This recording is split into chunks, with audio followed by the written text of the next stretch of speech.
Exporters packing விஷயத்தில் ரொம்ப கேர்ஃபுல்லாக இருக்கணும். உங்களுடைய கார்கோ கடல் கடந்து லாங் வே ட்ராவல் பண்ணுறதால நீங்கள் நல்ல முறையில் குவாலிட்டியாக பேக்கிங் பண்ணி தான் உங்கள் குட்ஸை அனுப்பணும். உங்கள் பையர்கிட்ட டிஸ்கஸ் பண்ணிவிட்டு பேக்கிங் எப்படி செய்யணுங்கிறத உங்கள் கான்ட்ராக்டில் மென்ஷன் பண்ணுங்கள். சில கண்ட்ரீஸில் சம் கைண்ட்ஸ் ஆஃப் பேக்கிங் மெட்டீரியல்ஸை அக்செப்ட் பண்ண மாட்டாங்க.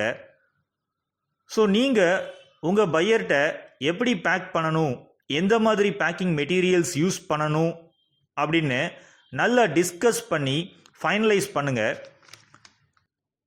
பேக்கிங் மெட்டீரியல்ஸில் ஏன் நீங்கள் கவனமாக இருக்கணும்னா, நிறைய கண்ட்ரீஸில் அவங்க என்விரான்மெண்ட் பாதிப்பு அடையக்கூடாது அப்படிங்கிறதுக்காக சில பேக்கிங் மெட்டீரியல்ஸை நாட் அலௌடுன்னு ரூல்ஸ் வச்சுருப்பாங்க. வேரியஸ் டைப்ஸ் ஆஃப் பேக்கிங் பற்றி இப்போ நம்ம பார்க்கலாம். கண்டெய்னரைசேஷன், கண்டெய்னர்ஸ் மூலமாக உங்கள் குட்ஸை அனுப்புறது.